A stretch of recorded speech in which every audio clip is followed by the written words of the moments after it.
Hello and welcome to Insight. I'm Elizabeth Omori. Health, they say, is wealth. Annually, global awareness campaign is held to raise awareness about diabetes, its impact on society, health, family, and communities. The campaign aims to increase awareness, focusing on the need for equitable access to diagnosis, treatment, and care for those affected. A report by the World Health Organization indicates that in 2021, kidney diseases due to diabetes caused over 2 million deaths, and around 11% of cardiovascular deaths were caused by high blood glucose. A medical expert will enlighten us to save more lives. Now, skills and services are the new currency in developed countries, countries that have successfully implemented a shift from traditional economic models to one where human capital and specialized service offerings are the primary drivers of economic value and societal advancement. Such societies, which are essentially knowledge-based, regard skills as the foundation asset for progress. Nigeria, of course, understands these imperatives. We will be recalling a conversation on skills development for national economic prosperity. So, let's begin. Once again, welcome to Insights. Whatever the issues are, the National Assembly is constitutionally empowered to scrutinize, however complex or intricate. We have involved all the academia, the members of the academia. We have involved the academies. Be it government's policies or in fact any issue of public concern. Our job is to help you gain clarity and make sense of it all. This is not really healthy for our democracy. There's a lot of agreements in terms of who has been in power longest and who becomes the governor of the state. It's also in the quality of food being consumed.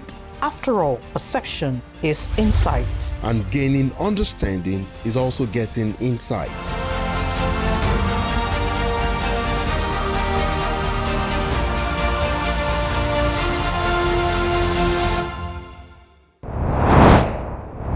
Diabetes is a group of diseases characterized by high blood sugar levels resulting from either the pancreas not producing enough insulin or the body not effectively using the insulin it produces.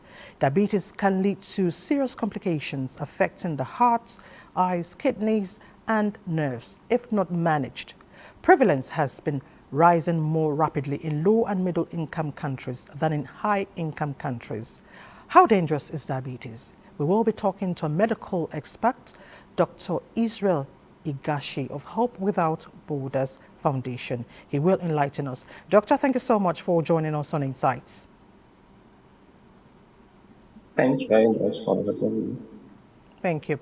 Now, tell us, at what point can someone be said to be suffering from diabetes? Okay, so diabetes, just as you said, it's disorder. It is termed a metabolic disorder actually, characterized by an elevated blood sugar level. So we have different parameters for which we use to diagnose diabetes. So for someone to be said to be diabetic, we can use the fasting blood sugar. We can also use the 2 hours postprandial blood sugar and we HbA1c. So for the fasting blood sugar of greater than 7.1. Diabetes actually is a metabolic disorder characterized by defective metabolism of protein, carbohydrates, and lipids. And then for someone to be said to be diabetic, we have diagnostic processes that the person has to go through to be able to be confirmed as diabetic. The 3 possible diagnostic processes which are likely going to be, the person may likely embark on are the HbA1c, the fasting blood sugar, and then the 2 hours postprandial blood sugar. So for the fasting blood sugar, the fasting blood sugar at two separate readings of 7.1 is 7.1 or above is diagnostic of diabetic, or if the person presents with symptoms of diabetes, then at just one reading, we can diagnose the person of diabetes. Okay, so what are the symptoms? Okay, so the symptoms of diabetes. Okay, Yes. to certain extent, sometimes this kind of illnesses, it's a chronic illness that goes over time. So it might not really present with symptoms, or it might even also present with very vague symptoms that may not really be specific. However, as the disease progresses, the three common symptoms that are classical of diabetes are we term them the three P's: the polydipsia, which is excessive drinking; polyuria, which is excessive urinating; and polyphagia, which is excessive eating. So this diabetic patients usually come with these three symptoms. And other symptoms that patients might present with are weight loss. So as the person might be eating very well, despite the fact that this person eats so much, but then they still are losing weight. So those are the classical symptoms. Other symptoms that they might present with are recurrent boils, delayed wound healing, this presence of chronic ulcers on the feet. Sometimes you see them complain that they feel like pins in their under their feet. Sometimes they might it goes if it gets into the advanced stage where there is peripheral neuropathy, the patients might lose sensation on their feet, such that the person might be walking with slippers, and you see that the slippers will slip off their leg, and they might not even know. They will have a wound on their leg, they might not know. So those are some of the symptoms that patients with diabetes usually present with.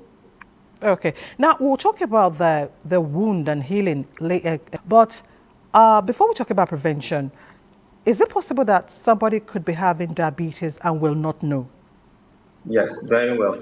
Because it might be asymptomatic from the initial stage. It is a very chronic disease. It takes a very long time for some of the complications to manifest. When the symptoms begin to manifest, like the feeling that one is working on cotton wool, or the pins and needles, or the delayed wound healing, and the rest, it most likely means that complications have already set in. So at the initial stage, the patient might be living normal, no symptom, and then except if they maybe go for a routine checkup in the hospital, or maybe some of those outreaches. That's why we sometimes encourage people to just check their blood sugar, general checkup, and the rest of them. So on some of those checkups, they might be found to have impaired blood sugar level. And then at that point, you see them even denying that I'm not diabetic, nobody in my family is diabetic. I don't know anything about this. But so definitely, it's possible for someone to have diabetes and not know about it. So if it is hereditary, can it be prevented? Okay, yes, Can someone it not is have it? very If a father preventable. has it or a mother has it, is it possible that one of the children will not have it? Okay, the thing about a disease being hereditary, it is still left to chance that this person might have it or this person might not have it. Although the parents, yes, they transfer genes to their offspring, but then it is still possible that this child might not have it, or a child might not really, the disease might not really get to manifest in the child before. The time of manifestation might differ in individuals. For some, it might manifest very early, for some, it might manifest late. So the fact that it is hereditary doesn't really necessarily mean that you must have it. Okay. but then it places you at a higher risk. It places you at as a risk. So the hereditary thing is more or less of a risk factor, not really a cause of diabetes. So if a person's parents, mother, father has it, it places the person at high risk that Okay. at some point in life, this person might really come up with diabetes. Okay. So let's talk about management. If we consider the types, type 1, 2, how can it be managed? Okay, in the management of diabetes, we have the basic steps of management. First, we have the diet and lifestyle modification. At the it is a progressive condition. It worsens over time if nothing is done about it. So diet and exercise is the first step. So for people who are at risk, we usually encourage them to control their diet, to control what they eat, to avoid fatty foods, to avoid too much junks, eat more of natural foods, and then eat more of fruits and vegetables. And also, as much as possible, we try to discourage sedentary lifestyle. Those are some of Okay. the risk factors. Try as much as possible to avoid sedentary lifestyle. Always exercise. Try and reduce your weight. If a person is obese, it is expected that you try to lose your weight. So that's the first step of management. Secondly, we have oral hypoglycemic agents which can be prescribed. The oral hypoglycemic agents most times are being used for type 2 diabetes because in type 2 diabetes, it is not as if there is no insulin, there is insulin. However, the body's receptor tends to be insensitive to this insulin. So in that case, we give oral hypoglycemic agents that will help the there are different classes of these oral hypoglycemic agents. There are some that increase the body sensitivity to insulin. There are some that increases the pancreas and the ability of the pancreas to produce insulin, and there are some that can on their own reduce the blood sugar level at the peak of it all, when everything fails, and also for people who have type 1 diabetes. For people who have type 1 diabetes, they have absolute deficiency of insulin because their pancreas cannot produce the hormone insulin. So in that case, they have to live on insulin all through their life. They have to live on insulin. However, for those with type 2 diabetes, we start with the diet modification and exercise, then we go to oral hypoglycemic agents if it is not controlled. And then in some emergency cases or in cases where there are hyperglycemic emergencies, we tend to use insulin as well for type 2 diabetes. Yeah, okay. I'm glad you've talked about diet, but still on management for pregnant women. How can they manage diabetes with pregnancy? Let's begin with that. How can they manage it? Okay, for pregnant women, they can also manage diabetes with oral hypoglycemic agent with the drugs. There are tablets like metformin. You can give a pregnant woman and help her control her blood sugar level. And at all stages of life, whether pregnant, whether elderly, whether um, a a normal individual, maybe a young individual, you can exercise and diet cut across all walks of life. However, for pregnant women, you can go ahead and use the oral hypoglycemic agent, and then should the blood sugar level get so elevated to an extent where it is uncontrollable, at some point, insulin is usually a something of a last resort. So we first go with the oral hypoglycemic agent before we go into insulin when everything fails. So what about patients, people with cancer? For people with cancer, most times the oral hypoglycemic agents, you have to look at what works for the patient. Depending on the type of diabetes, you still go with the oral hypoglycemic agent, and then if it fails, if the patient should present with hyperglycemic emergency, then we still explore the use of insulin as well.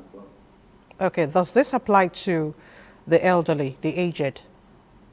One has to be cautious. One has to be cautious with the use of insulin with the elderly.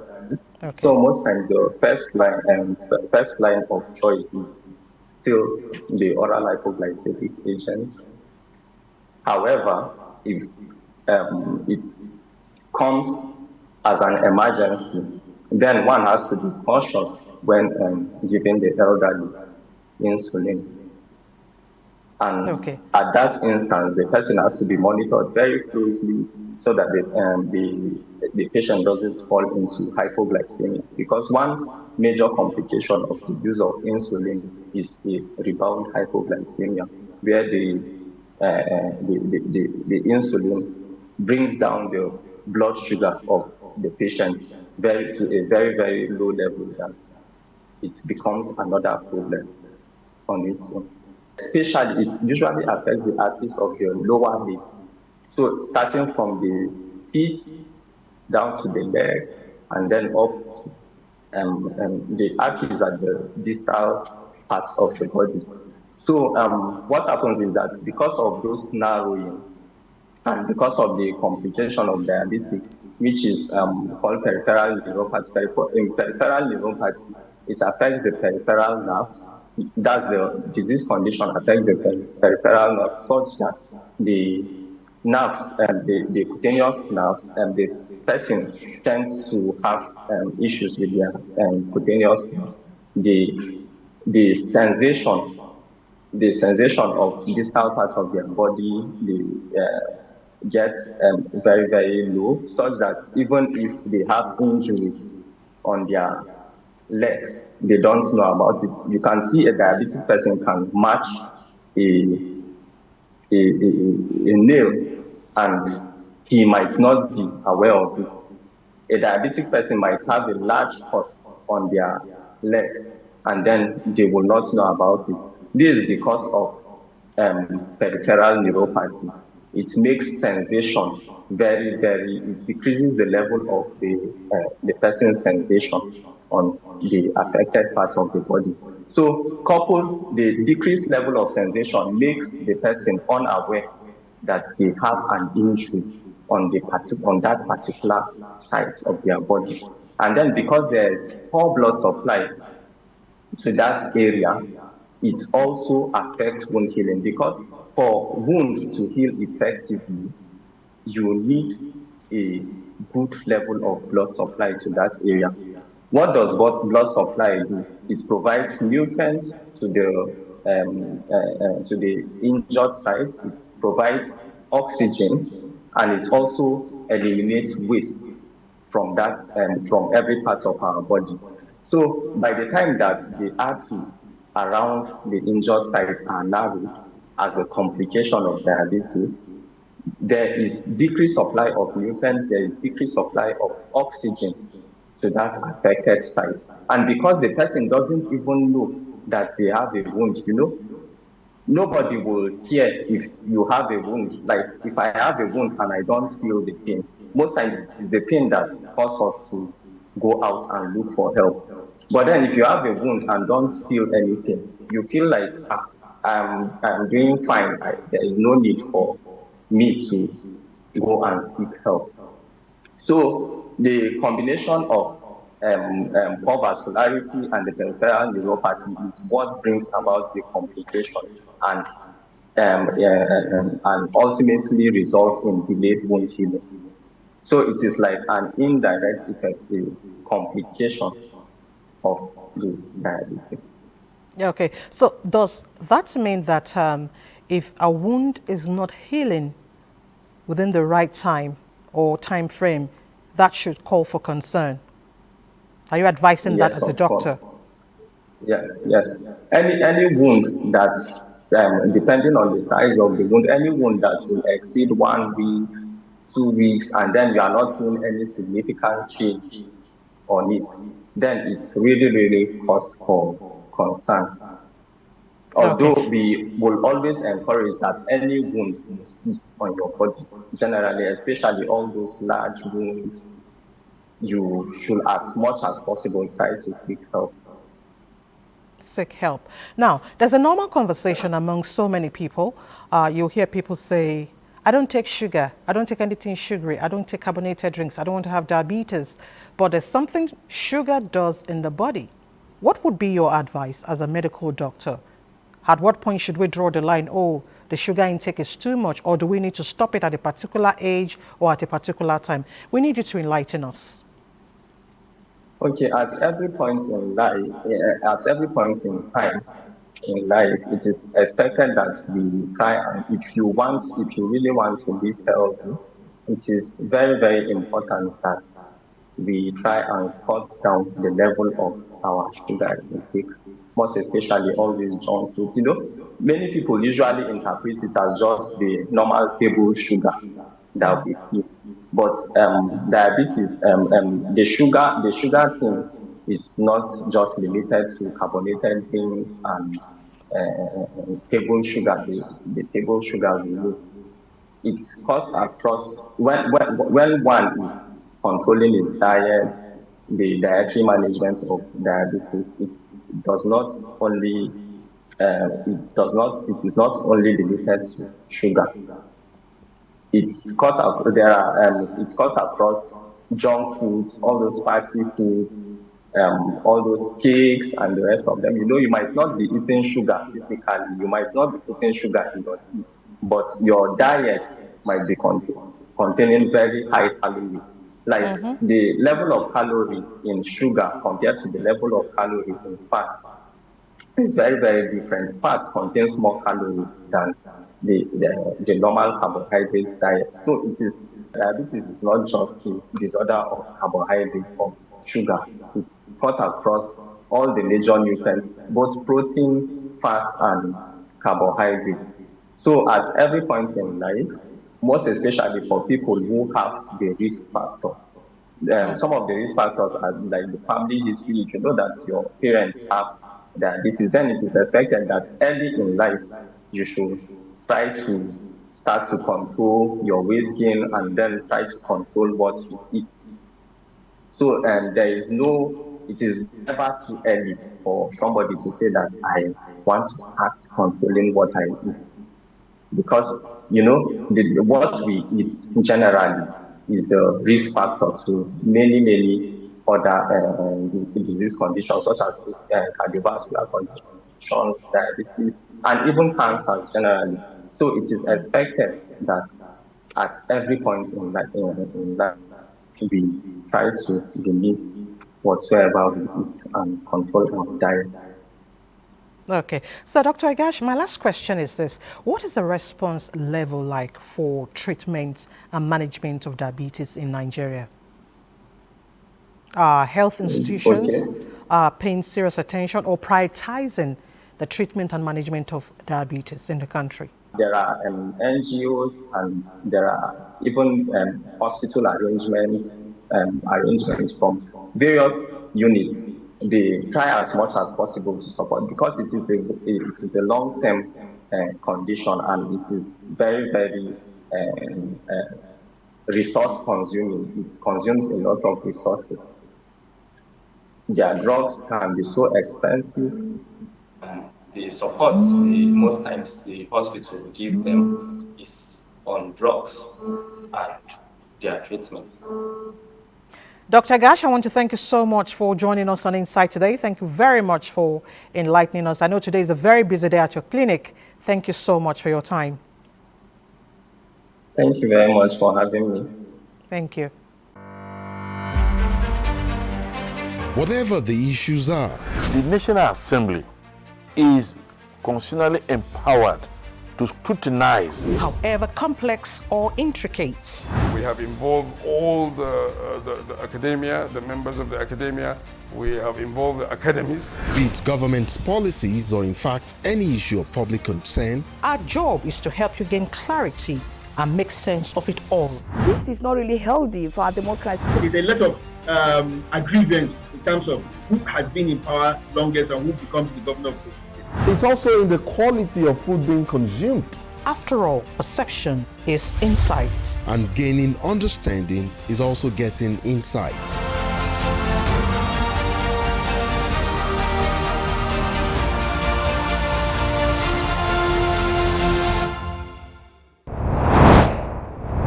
In our next segment, my co-presenter engaged a man at the center of the skills economy debate in Nigeria. He had a conversation with the Executive Secretary, National Board for Technical Education, Professor Idris Bugaji. Let's hear from him again. Countries like China and India, but know this, these countries, they understand the dynamics of practical skills, and they are doing so well, of course, on account of how they encourage, or they have encouraged and adapted and utilized practical skills.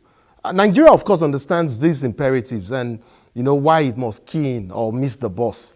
And that is why we're going to have this conversation. And my guest is right here. He's ready. He is also in the center of this whole skills economy debate in Nigeria. He is the Executive Secretary, National Board for Technical Education, Professor Idris Bugaji. Welcome to Insight, Prof. Good to have you here. Thank you very much.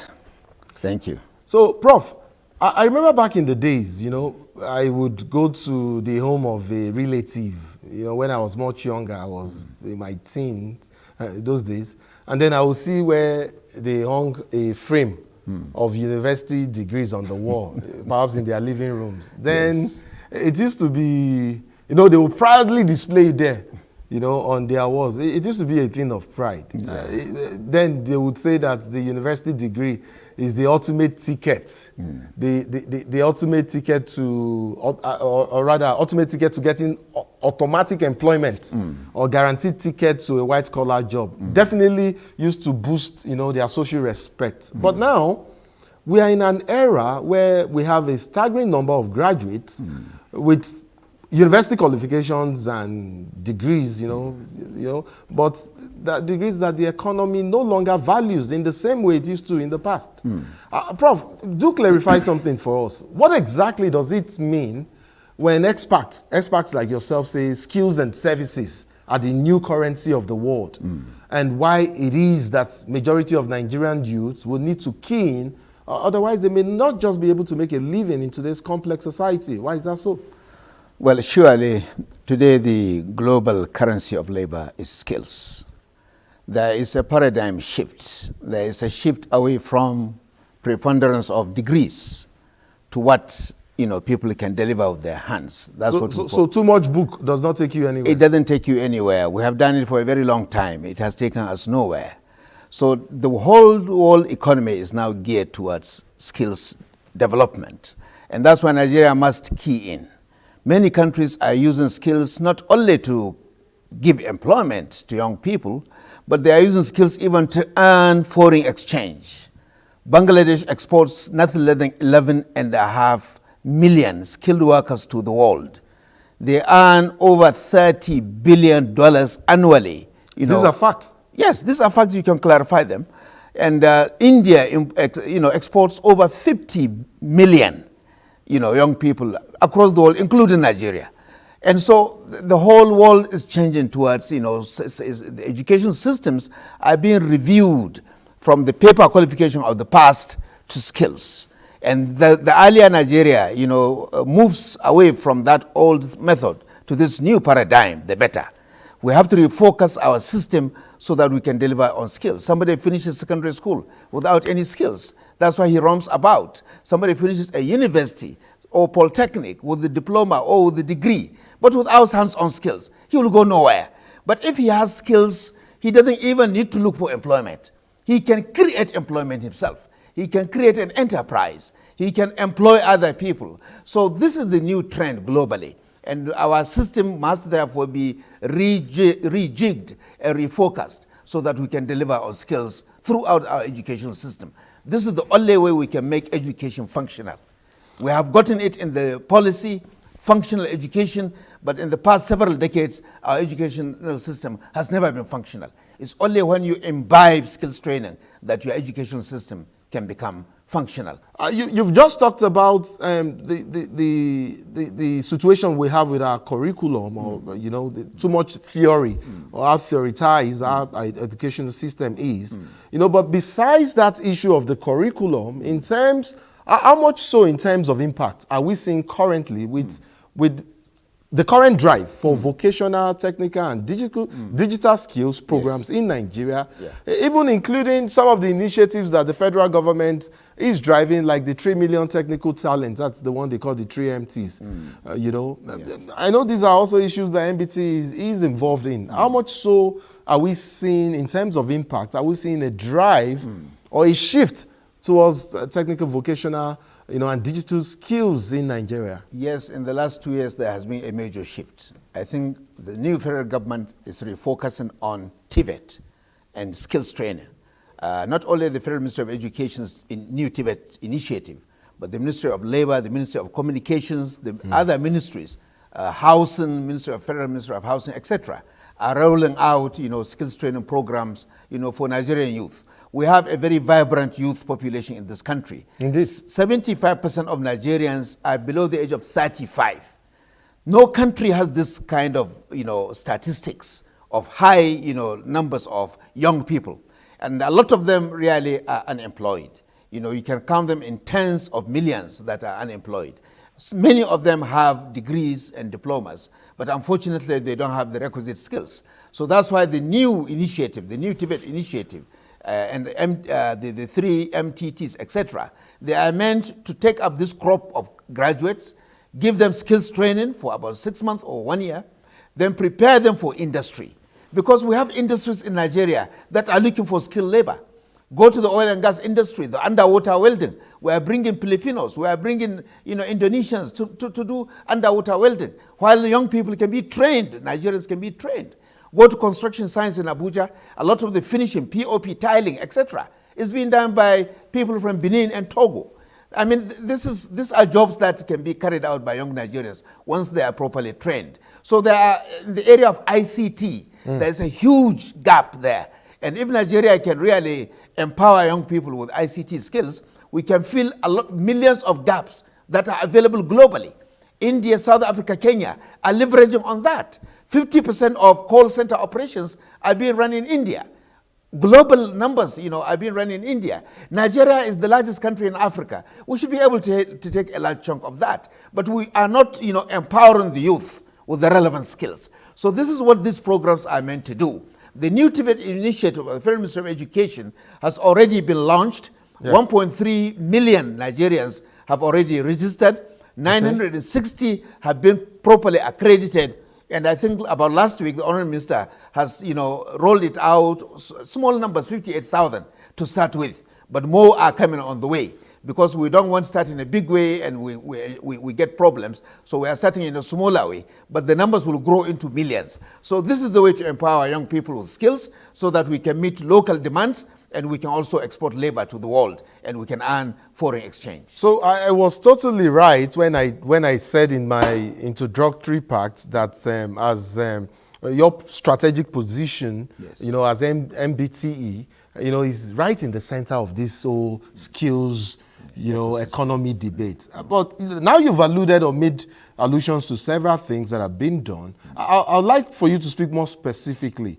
How does all of this specifically impact MBT's core strategy in terms of interventions in closing this skills gap? Let's say I want to know what single most significant tangible intervention your board is currently driving to ensure that every graduate, whether from a polytechnic, whether from a monotechnic or a college, technical college, leaves not just with a certificate, but with a market-ready, hands-on skills, that employers would find attractive and willingly, readily embrace. What would you say to that? Well, MBTA has been on this for the past several years 2 years ago, we launched what we call the MSQ policy, Mandatory Skills Qualification Policy, whereby every diploma holder or HND holder will not graduate until he brings a Nigerian Skills Qualification Certificate of a one skill that he has passion for. Okay. He may be doing public administration. If he has passion for tiling, we'll accept it. He will go and get training in tiling. He will get certified with an NSQ, Nigerian Skills Qualification Certificate. Okay. And with that, it is like it's finally a project. Without that skills qualification, he will not graduate, as an ND or HND holder.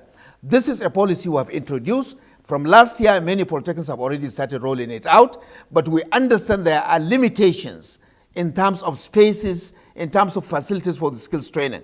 So we have allowed, polytechnics to introduce it at schools and college level gradually. But in the next 4 years or so, we expect every graduate. Do you not intend to enter into some collaboration with the private sector, not just government, to try to close that gap as well? Surely we can't do skills training without the private sector, because the assessment of the skills is not done in the workshop.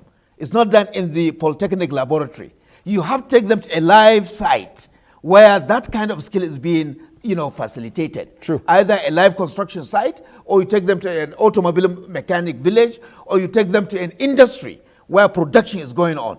That's why you allow them to operate machines, and then you come and do assessment of their competencies. And that way you can now give them certification. So collaboration with industry is very critical. We can't do skills training without MOU with the neighboring industries. The challenge we have is we have few industries, especially in about 30 states. 6 states in the country are industrialized: Lagos, Ogun, Rivers, and a few others. But if you come to the other states, the industries are very weak. So for that reason, we have encouraged the informal industry. If you go to Kaduna, we have Panteka, the informal industry. Abuja, you have the Apple Mechanic Village. If you go to Aba, you have Araria Market. In Ikeja, even though Lagos is industrialized, you have in Ikeja the Computer Village. These are informal industries that we have now recognized, and now we are involving them in the skills training so that young people, after the practicals in their workshops in the polytechnics, can go there to add more, to their hands-on capabilities. So we are already rolling out this policy. And we are appealing to colleges of education and universities to adopt this policy. This is our answer to the German dual system. Everybody is praising Germany for its dual system of education, whereby they imbibe both theory and practice right from primary schools. China is also doing it in a very superb way. So this is our answer, whereby students will now graduate with dual certificates, national diploma and a skills qualification certificate. I mean, I can't stress enough how germane this is to our progress as a nation, because of course, look at all of the examples that you've mentioned. And Prof, let me also take you up on something equally germane, and that's the imperatives for continuous learning. Knowing that even in terms of what we're talking about, you and I know that the value of skills in itself depreciates over time. Yeah, sure. So that, even as job markets, and they evolve or they depreciate as job market demands evolve over time. So how proactive and responsive must we be, both at individual level and as a society as well, in terms of investing in long life or lifelong learning and upskilling, so that we don't get dumped or regress into the dustbin of history as jobs evolve or skills evolve. We are stuck in the past. Yeah, the skills ecosystem is very dynamic. It's never static. Skills are changing sometimes by the day. If you go to ICT, every week, every month, new skills are being evolved. New applications are being developed. If you go to welding, if you go to fabrication and other construction skills, almost every year you find new skills being evolved. So we are up to the task. We are always trying to upgrade and update our curricula. We are trying to also develop, upgrade the occupational standards, which are the items we use in, skills training. So we are up to the task. We are doing our best to improve on those. And we are also calling on government to invest more, because some of the machineries that you find in workshops are very archaic. Lathe machines that were used in the past century are no longer relevant in this century. True. You use CNC machines so that you can do precision fabrication. You can do cutting and lathe and whatever with precision. So we need to invest more into TVET. Governments must, bring in more investment. Private sector also must come in to support training institutions. Because when we train these students, they will end up in industries. So industries need to partner with us so that institutions in their environment can be properly equipped with modern facilities, modern equipment, so that we can deliver state-of-the-art training. With this, we can even have qualifications that will be recognized globally. But when we continue to use 20th century equipment, we cannot deliver on global standards. True. So I'm appealing to government, I'm appealing to private sector to join hands with TVET institutions so that we can upgrade equipment and facilities to deliver up-to-date training for young Nigerians. Prof, since we're on the subject of training, but not to digress entirely from the key issue, yes. I wonder where we are as regards the perceived inequality between the HND and bachelor's degrees. I know, Prof, you're chuckling. I know some work is being done. Yes. There are ongoing efforts to redress the situation. Yes.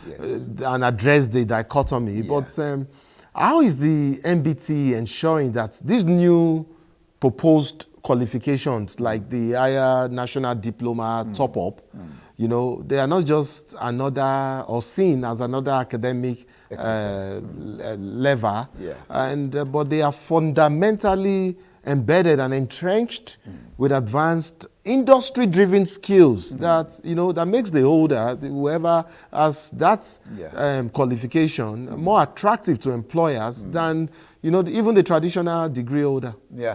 Well, you see, the problem of the HND BSc dichotomy, if we start with that one, is a sign of underdevelopment, unfortunately. And it has been with us for almost 3-4 decades. It has refused to go. Yes. A lot of efforts have been made, in order to address that. Legislation has been made, but never signed. You wonder what happens. They may go to, the legislature will go to the villa.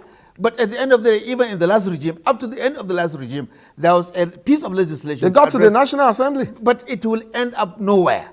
So if I had taught in South Africa 20 years ago, or over 20 years ago, and their industries even demand HND more than the degree holders.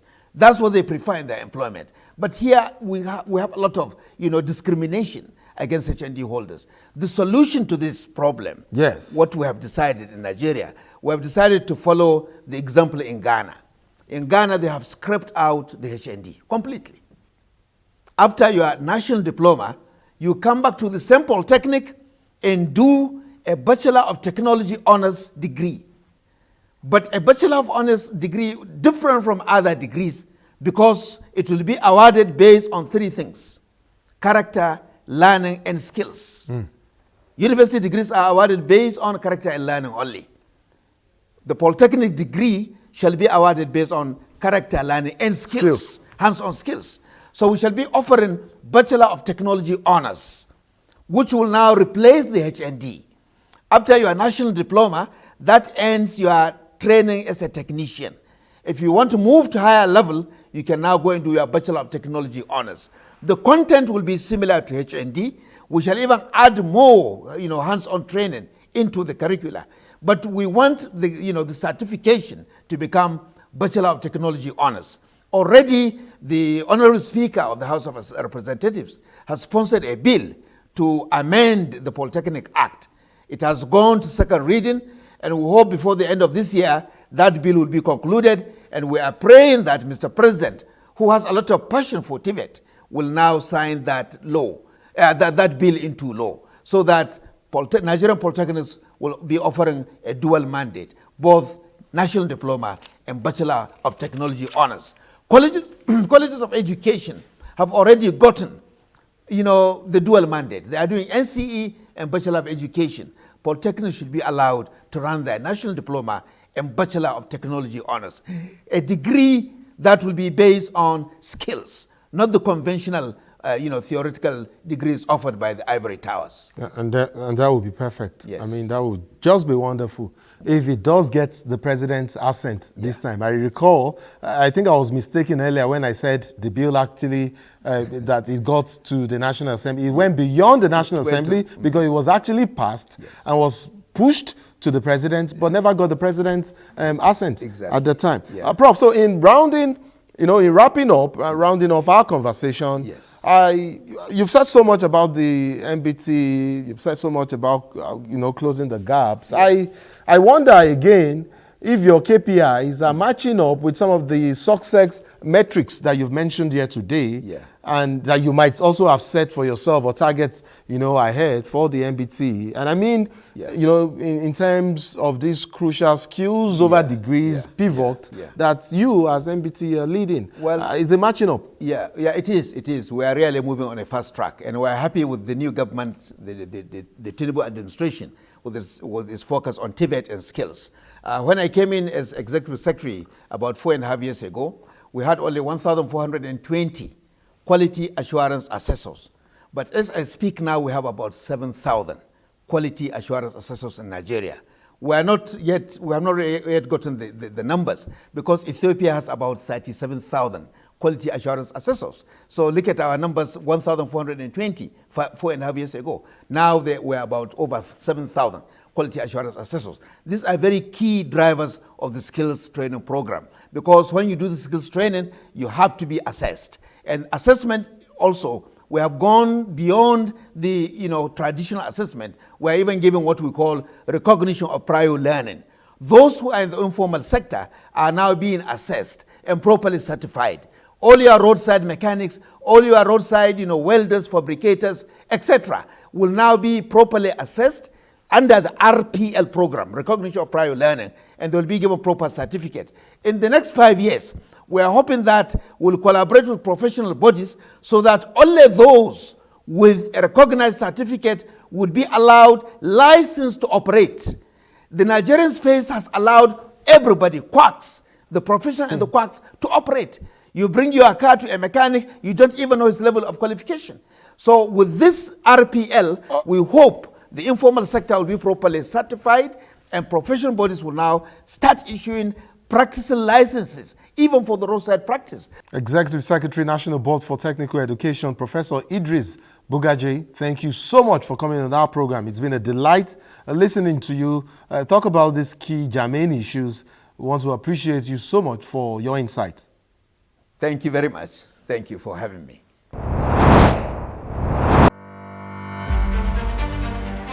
Whatever the issues are, the National Assembly is constitutionally empowered to scrutinize, however complex or intricate. We have involved all the academia, the members of the academia. We have involved the academies. be it government policies or in fact any issue of public concern. Our job is to help you gain clarity and make sense of it all. This is not really healthy for our democracy. There's a lot of aggrievance in terms of who has been in power longest and who becomes the governor of the state. it's also in the quality of food being consumed. After all, perception is insight. And gaining understanding is also getting insight.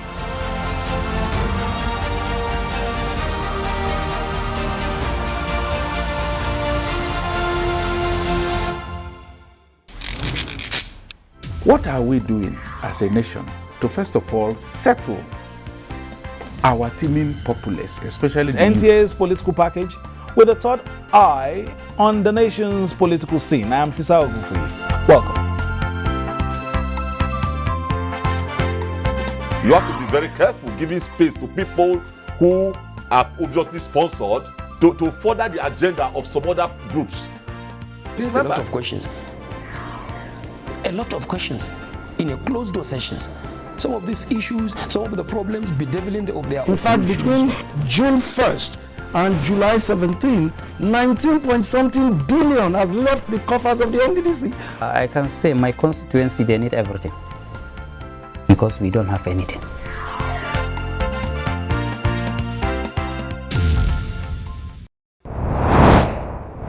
And that's it on Insight today. Thank you so much for watching. Remember, prioritize your health and embrace life-changing initiatives to improve your economic status. I'm Elizabeth Omori. We'll see you next week. Bye for now.